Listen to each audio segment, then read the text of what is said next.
Bonjour à tous, bon après-midi. Vous êtes déjà 100 présents sur le chat et vous êtes un peu plus de 900 inscrits. Je pense qu'on est sur un très bon sujet aujourd'hui. Bonjour Marine, bonjour Aminata, merci de vous joindre à nous aujourd'hui. Alors pour tous ceux qui nous rejoignent pour la première fois, on va faire une petite présentation mais très rapide. Vous avez le chat à droite de votre écran. N'hésitez pas si vous avez des questions. Aujourd'hui, on va parler d'un très grand sujet. Ça fait un petit moment qu'on avait envie de l'adresser avec Combo. Et là, ça fait quelques semaines qu'on fait régulièrement des webinaires sur des thématiques RH, gestion d'équipe, juridique. Et donc, on s'est dit que c'était vraiment le bon moment, d'autant plus qu'on est dans un contexte de hausse des contrôles hygiène et inspection du travail, en amont de la saison, en amont des JO, et que c'est un sujet, en tout cas on entend, qui est souvent un peu anxiogène. Et ça l'est principalement parce que on ne sait pas à quoi s'attendre, on ne sait pas comment s'y préparer et on ne connaît pas le déroulé d'une inspection. Donc j'ai vraiment les personnes parfaites avec moi aujourd'hui pour tacler le sujet. Pour tous ceux qui ont des petits problèmes de connexion, ça arrive chez quelques personnes à chaque fois, n'hésitez pas à recharger la page ou à changer de navigateur. Voilà. Sinon, est-ce que pour les autres, c'est OK? Est-ce que vous pouvez mettre un petit OK, ça fonctionne, si de votre côté, c'est bon?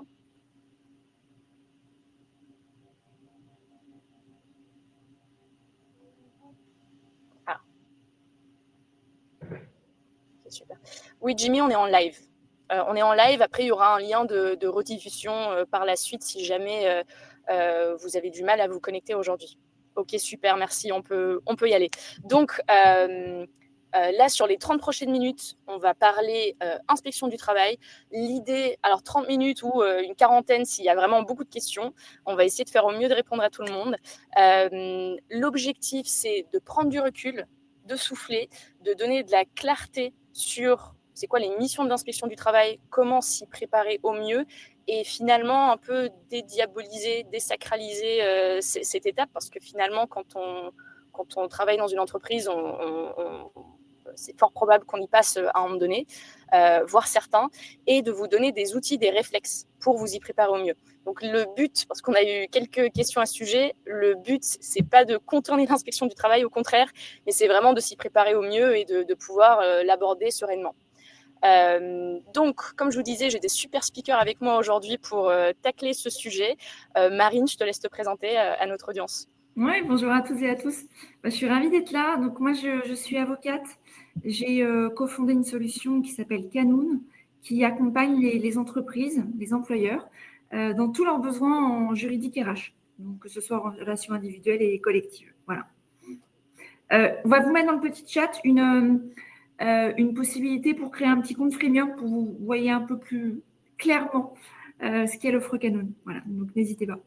Okay, super, merci Marine. Et je suis très très contente de faire ce webinaire avec toi parce que c'est vrai que ça fait un petit moment qu'on se dit que ça fait sens entre Combo et Canoun et Legal Place de faire une session en commun. On a beaucoup de questions, nous, juridiques, de la part de nos clients. Donc, hyper contente de faire cette première session avec vous.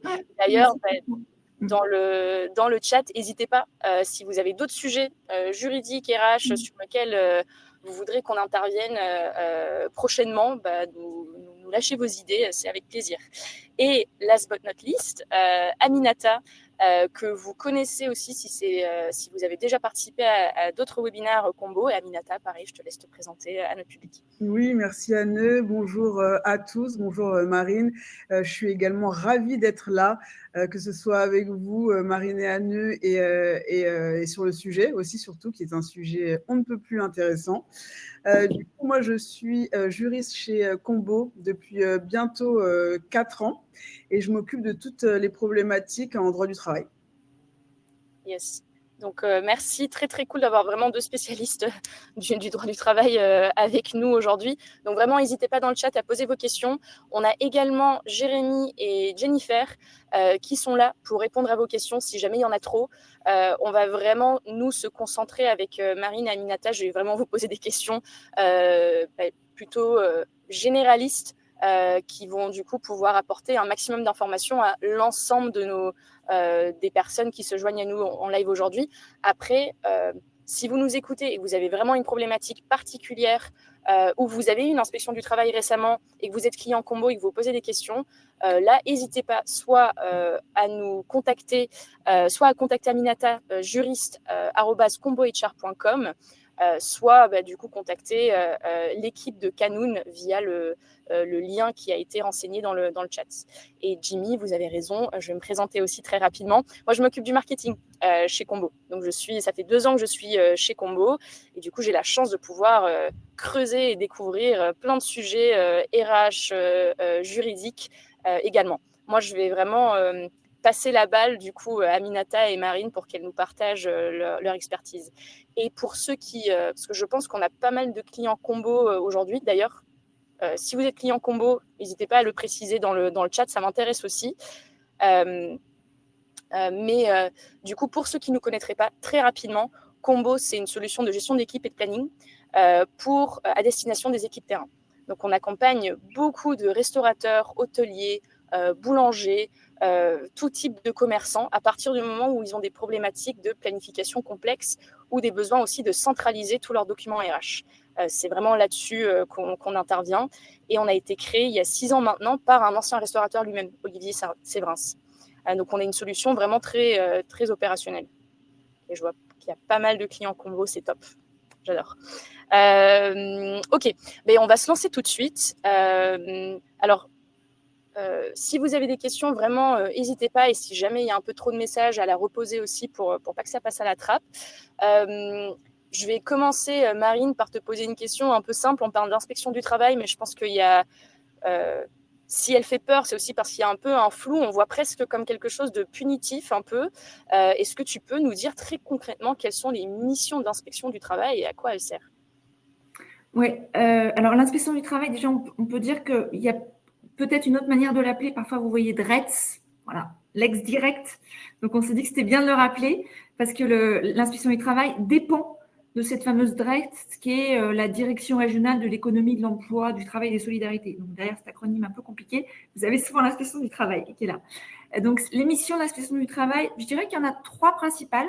Il y en a une que vous connaissez bien et celle dont on va plutôt parler aujourd'hui, c'est le fait de veiller à l'application des règles du Code du travail et aussi de la convention collective que l'entreprise applique. Donc ça va être sur des domaines généraux tels que la santé, la sécurité, les conditions de travail au sens large, avec parfois un focus sur certaines typologies de salariés. Donc les salariés mineurs, les salariés étrangers, où là, l'inspection du travail va donner un peu plus d'énergie pour pouvoir les protéger. Voilà.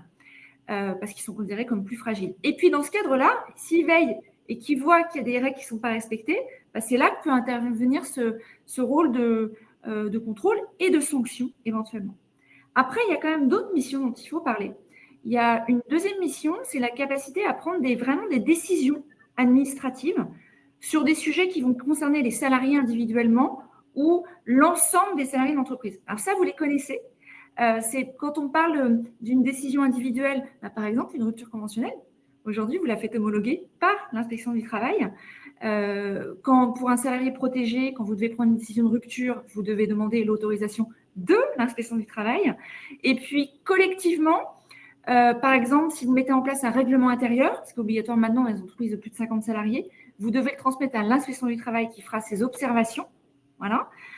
Et puis, si vous voulez déroger à la durée du travail de nuit, travail du dimanche, pareil, l'inspection du travail est absolument obligatoire dans l'équation. Donc ça, c'est la deuxième mission. Et la troisième, c'est une qui est moins connue, mais c'est leur rôle de conseil et d'information. Ils ne sont pas là que pour lever le bâton sur l'employeur. Ils sont aussi là pour accompagner les entreprises, parfois sur des sujets pas très simples, où vu qu'ils ont souvent une spécificité par secteur d'activité, ils peuvent aussi apporter des bonnes pratiques d'autres employeurs. Donc, il faut le garder en tête parce que là, on est plus dans un rôle de conseil plus que de censeur. Voilà, ils ont aussi ça dans leur mission. Ok.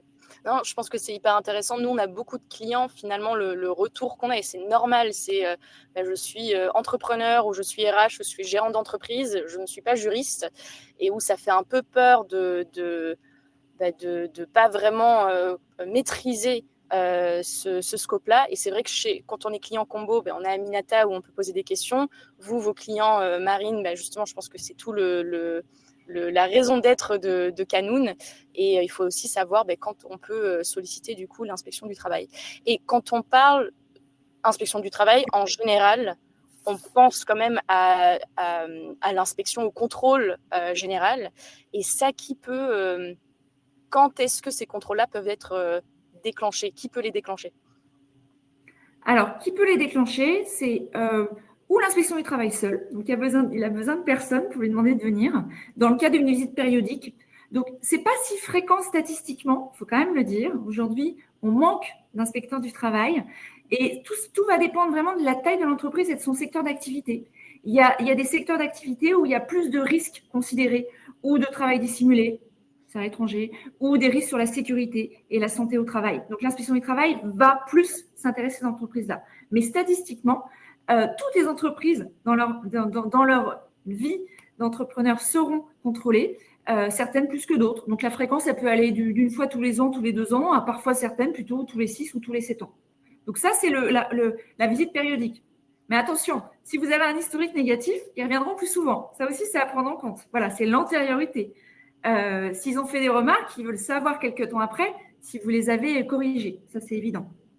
L'autre façon pour eux d'intervenir, c'est sur alerte, sur signalement, ou d'un salarié, ou d'un membre du CSE, par exemple, qui viendrait porter à sa connaissance quelque chose qui paraîtrait anormal. Et dans ce cas-là, l'inspection du travail peut venir, effectivement. Alors attention, quand même, 2 précisions, c'est que l'employeur ne saura jamais qui a porté le signalement, parce que l'inspection du travail a un rôle de confidentialité et de secret sur l'identité de la personne qui a fait le signalement, et qu'évidemment, il ne sera pas possible, même si l'employeur venait à savoir qui, de sanctionner le salarié qui aurait fait le signalement, parce qu'il est parfaitement en droit de le faire. Il est même en droit de le faire avant même d'avoir prévenu l'employeur qu'il y avait un problème. Il peut directement aller voir l'inspection du travail sans en référer d'abord à l'employeur. Voilà.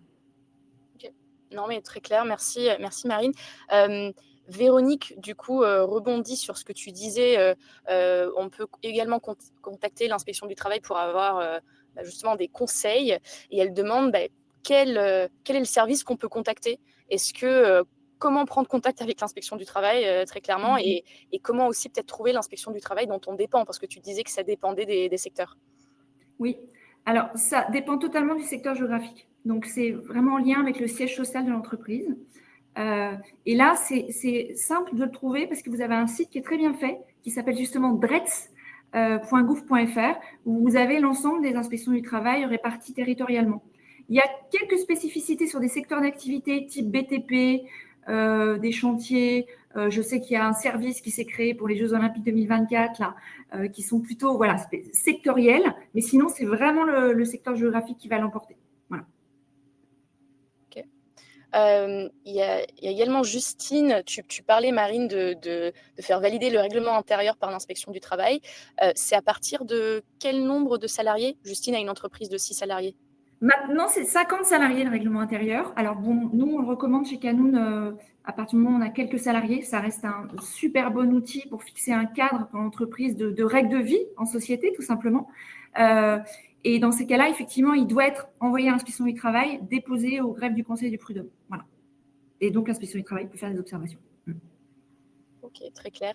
Et Jimmy demande comment se font les signalements à l'inspection du travail. J'imagine que Jimmy, vous parlez des signalements par les membres du CSE, justement, ou les employés. Alors, il n'y a pas de mode opératoire spécifique. C'est un coup de fil, ou ça peut être un courrier à l'inspection du travail. C'est comme ça que ça se fait de la manière la plus générale. Ok. Ok, très bien. Et du coup, Aminata, on a parlé des missions de l'inspection du travail, mais on va plutôt parler aussi de comment se déroule une inspection, un contrôle général ou les points spécifiques dont tu parlais, Marine. Parce que je pense que quand on se dit qu'on a un peu peur quand on redoute l'inspection du travail, en fait, c'est surtout ça, c'est l'inconnu. On ne sait pas à quelle sauce on va être mangé, en quelque sorte. Est-ce que, du coup, Marine, tu parlais des différents types de contrôles. Un contrôle général, Aminata, combien de temps est-ce qu'un contrôle dure et à quelle fréquence est-ce qu'elle peut avoir lieu?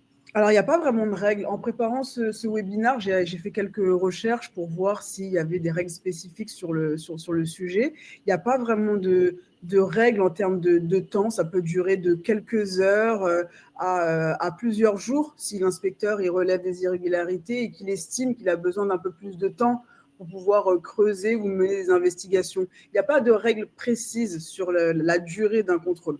C'est en fonction de ce qu'il trouve sur place ou de ce qu'il ne trouve pas d'ailleurs. Et pour rebondir un petit peu à ton propos introductif, je dirais que la première chose à faire avant de se poser la question de la fréquence ou du contenu, c'est don't panique. C'est ça la première chose qu'il faut dire aux gens qui nous écoutent, c'est-à-dire que vous savez que vous allez faire l'objet d'un contrôle, ne paniquez surtout pas, comme le disait très bien Marine en début de ce webinaire. L'inspection du travail n'est pas la mission première de l'inspection du travail, c'est pas de frapper sur les doigts des employeurs, pas du tout. Donc moi, le premier conseil que j'ai envie de donner aux employeurs, c'est voilà, ne surtout pas paniquer.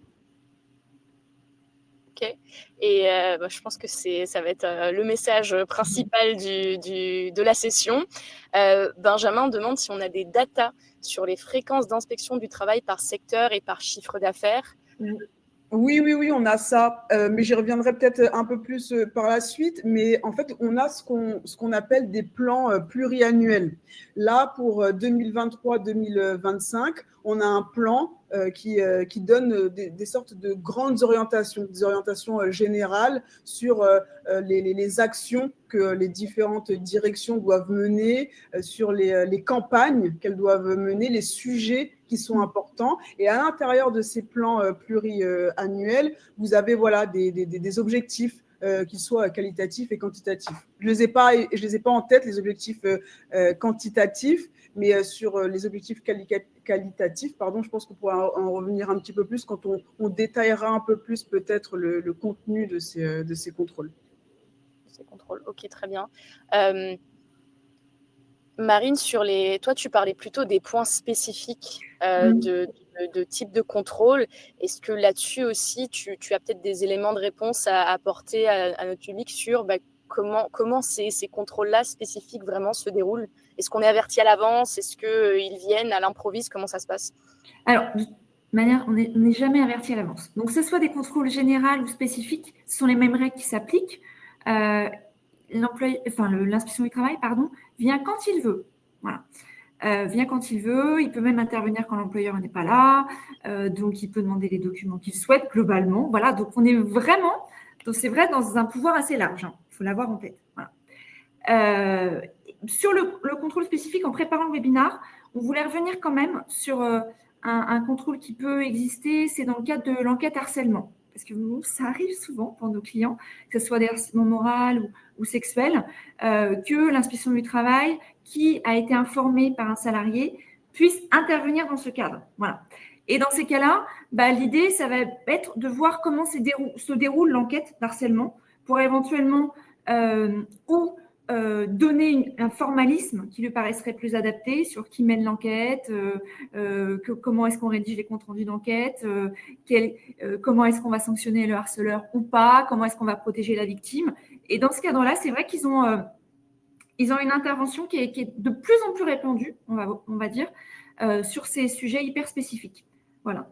Et ils peuvent aussi apporter des solutions d'ailleurs tout à fait pertinentes parce qu'ils ont l'habitude d'en voir des enquêtes harcèlement et on sait que dans les entreprises, c'est des sujets, on ne sait pas trop comment les prendre parce que parfois on est sur du subjectif sur certains points et qu'on est amené à faire intervenir la plupart des salariés pour les faire témoigner et c'est des moments qui sont assez anxiogènes et difficiles émotionnellement pour tout le monde dans les entreprises. Voilà. Donc l'inspection du travail peut apporter un peu de rationalité et d'objectivité.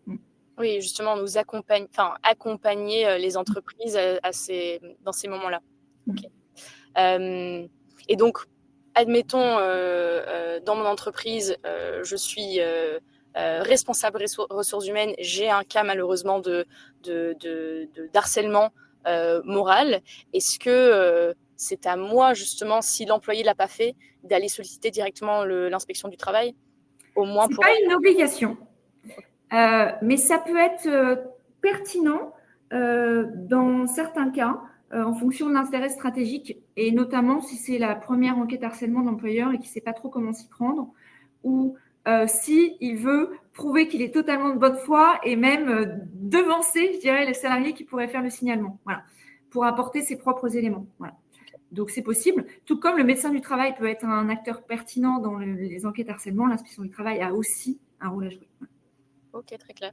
Et du coup, Aminata, pour peut-être revenir sur le contrôle général, est-ce qu'on peut passer en revue tous les points qui sont contrôlés? Est-ce que c'est systématiquement tous les points ou certains?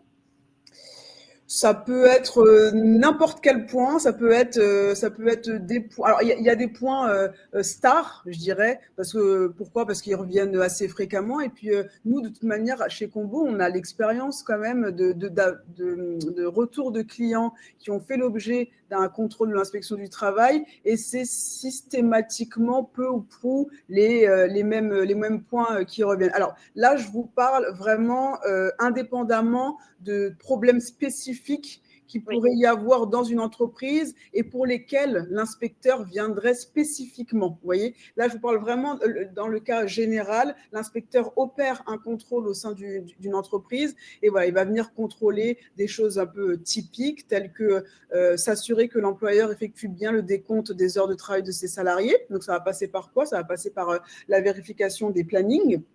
Ça va passer par la vérification des feuilles de présence, si elles sont mises en place au sein de l'entreprise, pour voir si les temps de travail sont bien pointés, les pauses, les coupures, etc., que les temps de repos sont bien respectés. Ça peut être aussi la vérification du registre unique du personnel. On a souvent eu ça qui remonte aussi. Là, l'inspecteur du travail va vérifier que le registre unique du personnel est bien tenu à jour, que ce soit en version papier ou en version dématérialisée, qui fonctionne tout autant. Il n'y a pas de sujet là-dessus.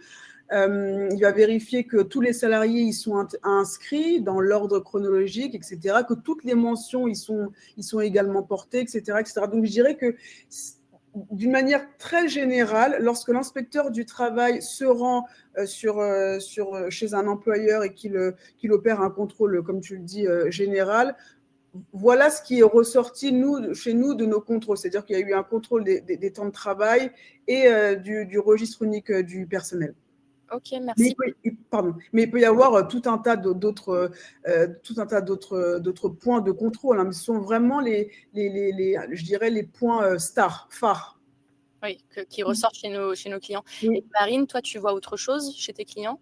Je dirais que plus généralement, dehors du temps de travail, il y a toujours vraiment le point sur les élections de CSE. Alors, pour les entreprises de 11 salariés et plus, il y a une obligation d'avoir des membres du CSE, en tout cas d'organiser des élections, au moins une fois tous les 4 ans. Et ça doit être affiché dans l'entreprise et l'inspection du travail regarde systématiquement pour vérifier que ça a bien été fait. Et d'ailleurs, pour pouvoir peut-être se faire même accompagner dans les locaux pour un membre du CSE. C'est ce qu'il peut faire. Donc ça, c'est du typique.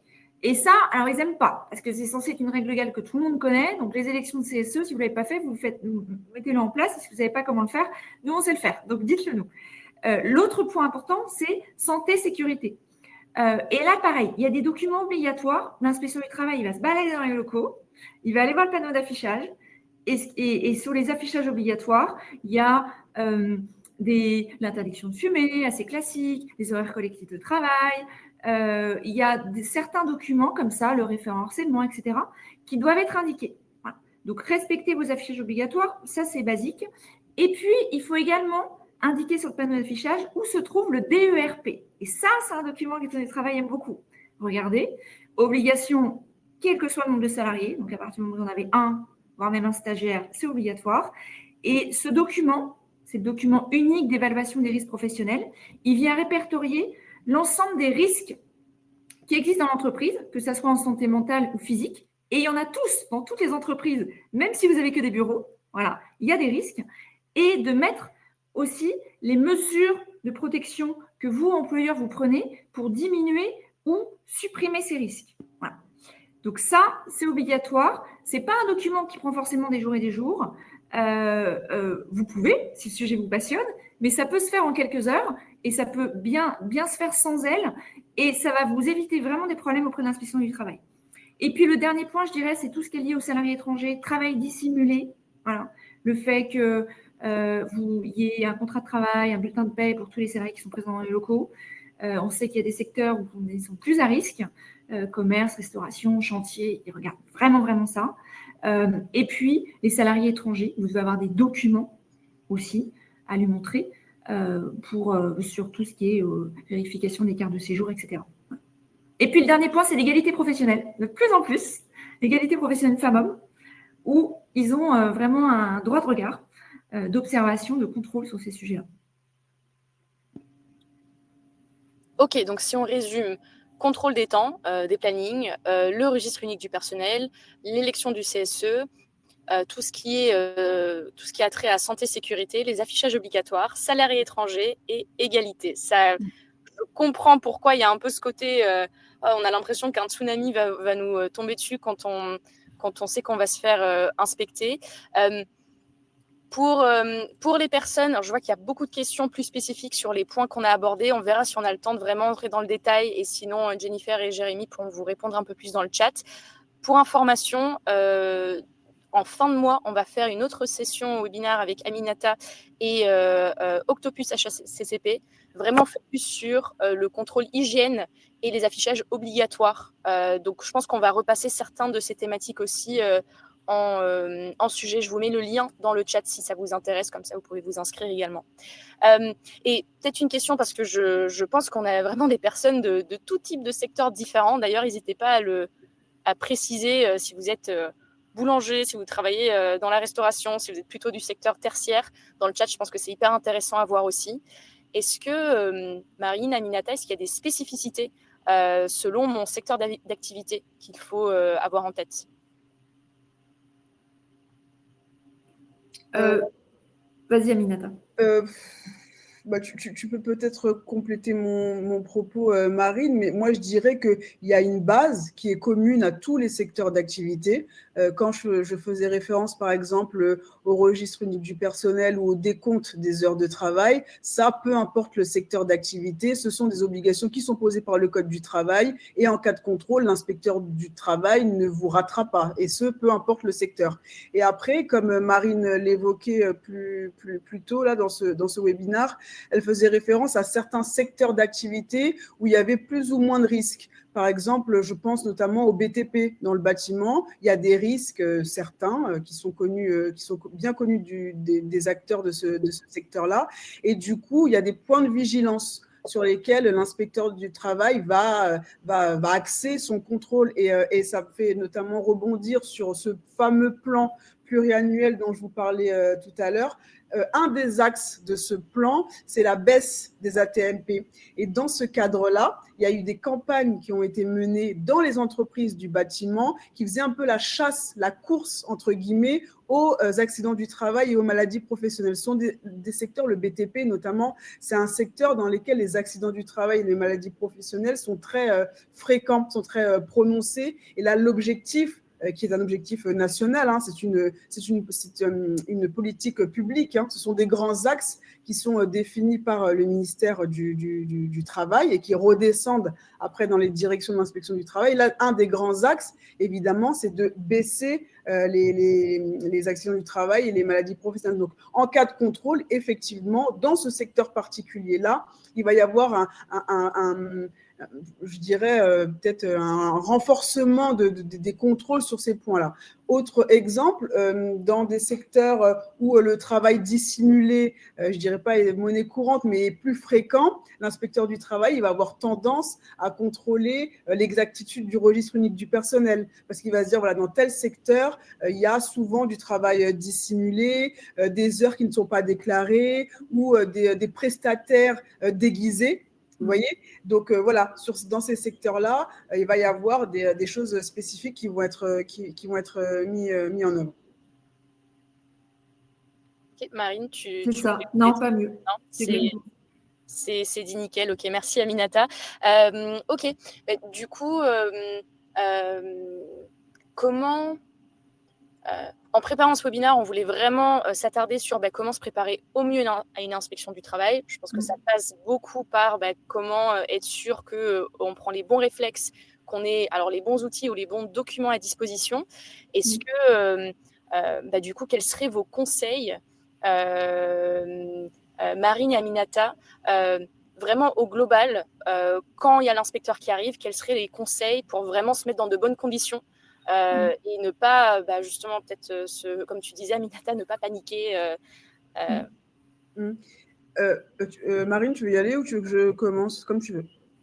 Moi, j'en verrai 3. Je vais les compléter. Il y a demander la carte à l'inspection du travail. Bon, très probable que ça soit l'inspection du travail, mais il doit vous justifier d'une carte. Voilà. D'ailleurs, ça peut être un inspecteur du travail ou un contrôleur du travail. Voilà. Donc, ça peut être les 2 termes, ça marche, les 2. Donc, vérifier son statut. Deuxième point que je vois souvent, c'est qu'est-ce qui se passe quand l'employeur n'est pas là? Parce que le représentant légal de l'entreprise, il n'est pas toujours présent. Donc, je l'ai dit un peu tout à l'heure, mais l'inspection du travail peut quand même procéder à son contrôle. Donc, dans ces cas-là, faites passer le message en interne. Moi, je l'ai pas mal vu. C'est ce que je conseille à mes clients. C'est qu'on vous appelle directement, vous, représentant légal, pour vous prévenir et vous puissiez nommer quelqu'un présent dans les locaux pour accompagner l'inspecteur du travail. C'est toujours mieux s'il accompagne dans sa visite, ne serait-ce que pour lui donner des notions, d'informations, l'aider à comprendre, et puis avoir le propre regard un peu sur ce qui est en train de se passer. Voilà. Sentir le pouls un peu de l'inspection. Et le 3e conseil, moi je dirais, être coopératif et conciliant. Ce que veut voir l'inspection du travail qui vous contrôle, c'est votre bonne foi. Voilà. On sait très bien que les règles du Code du travail sont hyper complexes, hyper nombreuses. Voilà. Il y a des choses que vous ne pouvez pas ignorer à partir du moment où vous embauchez des salariés. Donc là-dessus, il sera absolument intransigeant. Il y a des choses qui sont un peu plus fines et complexes. Et là-dessus, il y aura plus d'indulgence. Donc, soyez de bonne foi sur votre envie de comprendre, de montrer, de donner les documents qu'ils souhaitent. Et c'est comme ça que ça se passera au mieux. Ouais. Je suis entièrement d'accord avec ce que Marine vient de dire et peut-être juste pour compléter ou conclure, je dirais qu'un contrôle de l'inspection du travail, il ne se prépare pas le jour de l'inspection du travail, à vrai dire. Il se prépare bien en amont, bien avant. C'est-à-dire que mieux vous allez respecter au mieux, pas parfaitement parce que c'est impossible, Marine vous l'a dit, mais mieux vous allez respecter au plus proche les règles qui sont posées dans le Code du travail et dans la convention collective en amont du contrôle tout au long de la vie de votre entreprise. Au final, vous embauchez un salarié, vous veillez bien à faire la déclaration préalable à l'embauche, vous l'inscrivez bien dans votre registre unique du personnel, son contrat il est nickel, vous le conservez, les avenants, etc., ses fiches de paye, son planning, son décompte. Plus vous faites ça de manière autonome et j'ai presque envie de dire même naturelle tout au long de la vie du collaborateur, et mieux vous allez appréhender le contrôle de l'inspecteur du travail le jour où il va se présenter à votre entreprise avec tous les conseils que Marine vient de vous donner, évidemment. Mais je veux dire, c'est vraiment le jour du contrôle, j'ai un peu envie de dire que c'est presque trop tard, limite. Vous voyez, il faut qu'avant le contrôle, vous ayez préparé déjà le terrain et que votre entreprise soit, en tout cas que vous soyez sur une voie qui se rapproche d'une certaine forme de conformité. Et je m'auto-contredis, c'est marrant, mais je viens de vous dire que le jour du contrôle, c'est presque trop tard, mais en réalité, non, on va y revenir. Mais même si on vous contrôle et même si l'inspecteur constate des irrégularités, alors, pas des irrégularités qui mettent en danger la vie de vos collaborateurs. Là, par contre, il n'y aura pas de traitement de faveur. Mais sur des petites irrégularités, des choses qui peuvent parfaitement se corriger, l'inspecteur du travail vous laissera toujours un temps pour vous conformer. Ok, super. Il y a Thérèse qui pose une question. Effectivement, on a beaucoup parlé de représentant légal. Marine, c'est toi surtout qui as utilisé le terme. Qui est le représentant légal? Le dirigeant d'entreprise. Il est inscrit sur le CABIS. Voilà. C'est le dirigeant d'entreprise. Il peut s'appeler président, il peut s'appeler gérant, le plus souvent. Voilà, c'est le représentant légal. Il peut être le directeur général parfois aussi. Okay, donc pas le responsable RH, parce que je pense qu'on a pas mal de RH sur le chat qui se posaient la question. Non, avec une délégation de pouvoir, un DRH a les pouvoirs en RH autant que le représentant légal, mais sinon c'est le représentant légal dirigeant. Ok, très clair. Et Aminata, peut-être que toi tu peux rebondir quand on parle du déroulé de l'inspection du travail aussi. Quels sont les documents que j'ai à fournir et est-ce que tous les documents doivent être présents dans l'établissement où se passe le contrôle? Alors, tous les documents à fournir, j'ai envie de dire que c'est tous les documents que l'inspecteur du travail va solliciter. S'il vous demande les plannings, il faudra lui fournir les plannings. S'il vous demande le registre unique du personnel, il faudra le lui fournir, etc., etc. Alors évidemment, s'il vous demande des documents personnels, non, il n'y a pas à les fournir, mais des documents qui sont liés à l'activité de votre entreprise, il faut tout fournir. Alors, est-ce que ça veut dire que le jour où le contrôle a lieu, je dois tout lui fournir? Non. Il peut vous demander des documents et puis vous laisser le temps de les préparer et de les lui transmettre. Vous voyez, là, ça rejoint un petit peu ce que je vous disais tout à l'heure, dans le sens où c'est pas un contrôle, je tape sur les doigts. C'est un contrôle, je constate des irrégularités et je laisse quand même le temps à l'employeur, soit de me présenter les documents que je lui demande, dont j'ai besoin, soit je lui laisse le temps de se mettre en conformité. Vous voyez? Ok, très clair. Et ce que du coup tu dis, Aminata, tout document demandé par l'inspecteur du travail doit être fourni. Nous, on a souvent la question de clients ou de personnes intéressées par Combo qui nous demandent du coup, en cas d'inspection du travail, est-ce que je dois donner accès à mes outils de gestion? Est-ce que je dois donner un accès à Combo? Du coup, comment ça se passe? Non, il n'y a pas d'accès à Combo à donner à l'inspecteur du travail. Si vous demande les plannings et que vous voulez lui montrer sur l'interface Combo, grand bien vous fasse. Vous vous présentez, vous vous mettez devant votre ordinateur, l'inspecteur est à côté de vous, et puis vous lui montrez comment vous gérez les plannings via l'outil Combo, etc. Il n'y a pas besoin de lui donner un mot de passe, enfin un identifiant et un mot de passe pour que lorsqu'il quitte votre entreprise, il se connecte sur votre outil de gestion. Non, il va vous demander des documents, vous les lui présentez soit en version papier, soit lorsque vous êtes sur place, sur la version, sur l'outil, si vous utilisez un outil de gestion, mais il n'y a pas d'accès à lui donner. Alors, il y a quand même une petite exception, et il me semble que j'en ai déjà parlé, je ne sais plus, dans un article ou un client, c'est s'il y a une réquisition judiciaire. Par contre, là, c'est autre chose. Vous avez souvent des cas où il y a des enquêtes qui sont diligentées par la police judiciaire, dirigée par le procureur, et vous allez avoir des réquisitions, une obligation de donner accès à tel ou tel outil. Et auquel cas, là, parce qu'il y aura eu un document signé par le procureur de la République, vous devrez lui donner les accès à la police et même pas à l'inspecteur du travail. Je vois une question de Amiyanta qui demande est-ce que les rendez-vous sur agenda peuvent faire office de planning?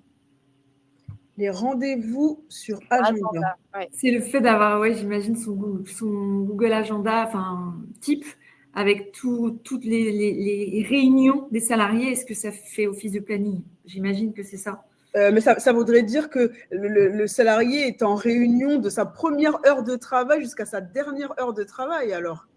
C'est ça? C'est-à-dire que le début de la première réunion, c'est sa première heure de travail, alors. Ouais, Parce que le décompte, c'est ça. Ce qu'on demande dans un décompte, c'est de savoir à quelle heure le salarié commence son travail. Donc là, je pars du principe où sa première réunion, admettons qu'elle est à 9h30, c'est son heure de commencement de son travail. Et sa dernière réunion qui terminerait à, je ne sais pas moi, à 18h30, ça serait la fin de sa journée de travail. Et même ça, c'est insuffisant. Les pauses, il faut qu'il y ait les pauses, il faut qu'il y ait les coupures. Vous voyez, j'ai pas envie de faire un pitch de Combo, mais je pense que c'est là où justement le bon outil peut faire la différence justement et peut montrer le sérieux des plannings et qu'on procède bien à l'intégralité du décompte des heures. Mais sinon, n'hésitez pas à nous contacter, à nous envoyer un message pour vraiment qu'on aille voir votre cas particulier. Peut-être qu'on n'a pas tout compris dans la question. Peut-être, du coup, Aminata, tu disais qu'est-ce qui se passe après la visite de l'inspection du travail. Déjà, j'ai une question, elle est sans doute bête, mais est-ce qu'on sait tout de suite si l'inspection s'est bien passée ou pas? Est-ce qu'on a une sorte de feedback de l'inspecteur? Est-ce qu'on a un rapport? Comment est-ce que ça se passe? Je pense qu'on le sait si ça s'est bien passé ou pas. Pas parce qu'on a le rapport sur place, mais parce qu'en fonction des éléments que l'inspecteur va vous demander et en fonction de ses retours, Si vous lui présentez un planning incomplet ou un registre unique du personnel incomplet, il va vous dire, bon, bah là, il manque telle et telle chose. Où sont tel et tel élément? Donc, je pense qu'on le sait. Je pense qu'on le sent. Ça, c'est de l'ordre de l'humain, de la psychologie humaine. Je pense qu'on sent si le contrôle s'est bien passé ou pas. Mais dans tous les cas, à l'issue du contrôle, l'inspecteur va rédiger un rapport. Dans ce rapport, il va décrire ce qu'il a fait, les points de contrôle, et puis ce qu'il a soulevé, éventuellement des irrégularités. Alors, si on va sur les suites, de deux choses l'une, soit il relève rien et auquel cas, bon, bah, voilà, il se passe rien, peut-être sauvé pour cette fois-ci, soit il relève des irrégularités et auquel cas il peut, vous faire un rappel des règles à respecter. Et il faut prendre ce rappel-là comme un avertissement. 2, il peut rédiger une mise en demeure. Il vous met en demeure de vous conformer sur tel ou tel point, de me communiquer tel ou tel élément, etc., etc. Dans les cas les plus graves, l'inspection du travail peut prononcer des sanctions administratives. Oui. Donc ça, c'est vraiment immédiatement, tu veux dire? Pas sur place, c'est à l'issue du rapport. Il faut qu'il y ait un rapport quand même. Okay. Ouais, il y a rien qui est sur place. Non, voilà. non, il peut arriver qu'il n'y ait rien du tout qui soit envoyé aussi. Je l'ai vu dans certains cas. C'est qu'il n'y a rien à dire, hein, parce que vous n'aurez pas ni de médaille, même en chocolat, ni de certificat de bonne conduite. Non, s'il n'y a rien, c'est bon signe. C'est bon, prenez-le. Voilà. Et par ailleurs, effectivement, après, l'écrit va venir, comme le disait Aminata, avec un système de gradation qui peut aller jusqu'au procès-verbal. Et des sanctions administratives. Alors, on peut dire, ils ne sont pas obligés de respecter cette gradation. Ils peuvent considérer que le danger est suffisamment grave pour passer directement au procès-verbal et la sanction administrative. Voilà, ça peut arriver. Notamment, je dois vous donner un exemple, quand il n'y a pas de casque sur les chantiers. Enfin, voilà, cas typique d'un moment où il y a une sanction administrative. Et puis, dans ces cas-là aussi, ils peuvent même avoir le pouvoir de suspendre l'activité de la structure ou de retirer un salarié qui leur paraîtrait en danger. Notamment, et ça c'est le cas sur les mineurs, les stagiaires, etc. Donc, ils ont des pouvoirs qui peuvent aller très très loin. Voilà. Et ils ont aussi un pouvoir d'aller envoyer procès-verbal au procureur de la République. Et là, on n'est plus dans la seule sanction administrative, on passe sur de la sanction pénale, avec des grosses amendes et puis éventuellement de l'emprisonnement, voilà, pour le dirigeant de l'entreprise. Voilà. Donc ça, dans les cas les plus graves, c'est possible. Mais du coup, ce que vous disiez toutes les deux, c'est que le plus souvent, il va y avoir des recommandations, un peu des avertissements qui vont être faits sur certains points qui ne sont pas complètement conformes. Et là-dessus, c'est quoi? Il y a une sorte de timeline, l'inspecteur du travail revient faire un point systématiquement, ou c'est au prochain contrôle que ces points vont être vérifiés? Je dirais que c'est une sorte de… si l'inspecteur du travail relève qu'il y a des points d'irrégularité et qu'il les mentionne dans son rapport, c'est un moratoire. C'est-à-dire que là, il vous demande de vous conformer, il vous demande des documents. Soit il revient, soit il attend les documents qu'il vous a demandé. Hein. Voilà, je vous demande de me fournir un registre unique du personnel conforme. Il attend. Si vous ne le faites pas, la procédure peut aller plus loin. Il attend. Ouais. L'inspection du travail donne très souvent des délais dans les courriers. Donc, ils donnent des délais raisonnables, mais ça peut être entre 8 jours, 15 jours, 1 mois pour envoyer les documents et se conformer. Donc, voilà, il faut se conformer aux délais qui sont demandés.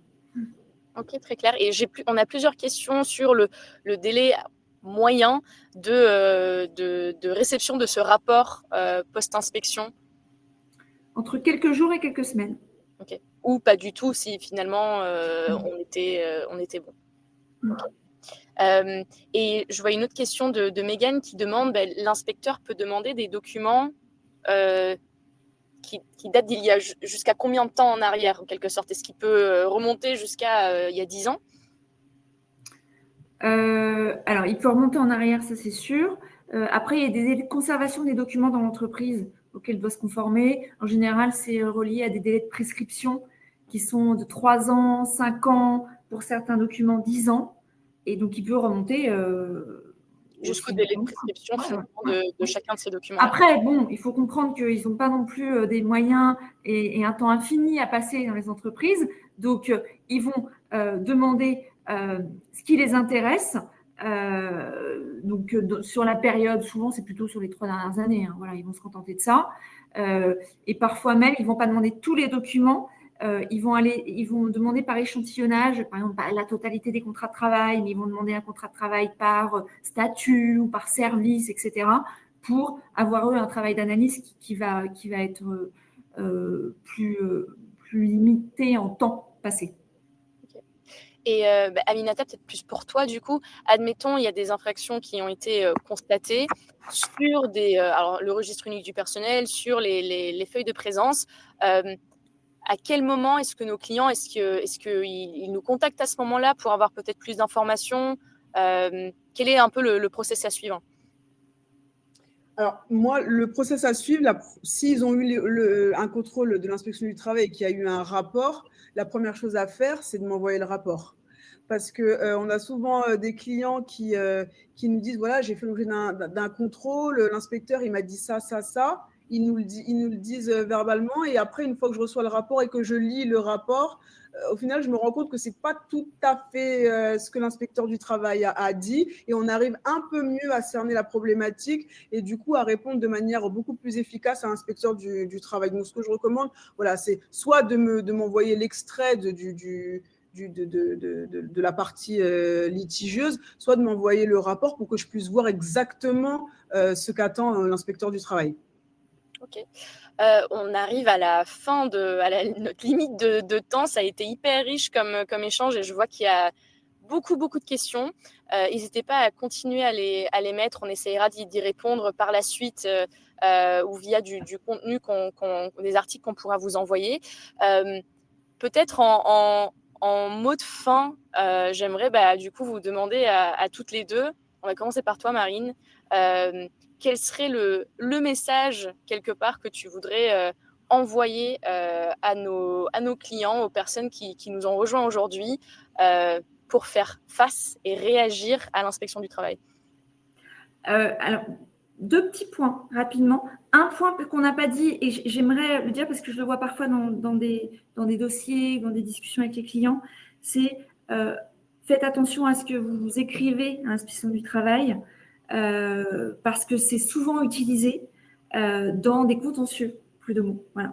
De salariés qui ressortent les échanges avec l'inspection du travail, donc les rapports à l'inspection du travail, mais également les retours de l'employeur. Donc oui, on a dit il y a du conseil de l'information donnée par l'inspection du travail, mais enfin attention, il n'y a pas d'obligation de confidentialité derrière. L'inspection du travail peut parfois être amenée à remettre un salarié, ça se retrouve dans des mains auxquelles on ne veut pas. Donc c'est pas comme l'obligation de conseil que vous aurez d'un juriste ou d'un avocat, voilà, qui a un autre devoir de confidentialité, donc qui sera plus pertinent. Voilà.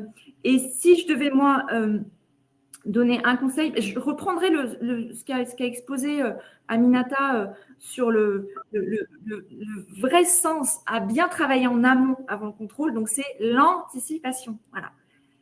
Faites d'ores et déjà de la structuration pour avoir une gestion RH qui soit saine, voilà, pas forcément complexe, mais saine, bien pensée, pour vous donner le maximum de chances que le contrôle se passe bien. Voilà, donc anticipez et ça se passera bien. Okay, top. Et même question pour toi, Aminata. Du coup, là, je sèche un peu. Je ne vais pas avoir mieux que Marine. L'anticipation, il n'y a rien de… Enfin, j'ai vraiment… ça peut paraître tout bête, mais c'est vraiment le seul conseil que je donnerais. Et pareil, l'anticipation ne veut pas dire je fais tout bien, nickel, j'ai mon CSE monté, j'ai tous mes affichages dans l'entreprise nickel, j'ai transmis mon règlement intérieur. Enfin, je veux dire, déjà, le simple fait, pour montrer patte blanche à l'inspecteur du travail, il faut lui montrer, 1, qu'on est de bonne volonté, et 2, qu'on est sur la voie. d'une certaine forme de conformité. C'est un peu comme la conformité au RGPD. J'ai envie de faire un petit parallèle avec le RGPD. La conformité au RGPD, c'est la compliance, comme on dit, c'est un processus. Hein. C'est pas je suis compliant et puis je le suis pour toujours et je le suis depuis toujours. C'est je suis sur une pente de compliance. C'est un processus. Des fois, je peux être moins bien, des fois, je suis bien. Et puis, il faut que ce soit ascendant. Voilà, tout simplement. Et le fait de montrer en cas de contrôle, voilà, qu'on est de bonne volonté, qu'on a mis en place telle ou telle chose et qu'on n'essaie pas comment dirais-je, de cacher ou de se dérober, du moins, de se dérober à un contrôle, c'est très important. L'attitude est très importante aussi. Ok, top. Merci à toutes les deux. On n'aura pas le temps de répondre à toutes les questions. On a essayé de faire au mieux pendant la session en direct. Et puis un très grand merci à Jérémy et à Jennifer.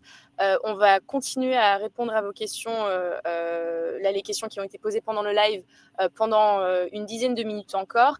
Et surtout, on va regarder s'il y a des sujets qu'on pourrait aborder peut-être pendant une future session, si vraiment il y en a beaucoup. On a des propositions là-dessus d'ailleurs qui viennent. Ah parfait. S'il y a d'autres sujets, vraiment, n'hésitez pas. En tout cas, Marine et Aminata, un très très grand merci. Moi, j'y vois plus clair en tout cas. J'espère que c'est la même chose pour les gens qui nous ont rejoints aujourd'hui. J'ai encore des questions. Je vous poserai peut-être une prochaine fois. Vous allez tous recevoir, donc déjà merci d'être restés jusqu'au bout avec nous, d'avoir partagé, d'avoir réagi. C'est top. Vous allez tous recevoir le lien avec le visionnage de cette session. Vous pourrez tranquillement la regarder à nouveau. Et on va également vous envoyer par la suite quelques contenus, quelques articles intéressants et à nouveau vous remettre les liens pour découvrir Kanoun by Legal Place si ça vous intéresse, et même chose pour Combo. Donc voilà. Merci à tous et bon après-midi. Merci beaucoup, c'est un plaisir. Au revoir. À bientôt. Au revoir.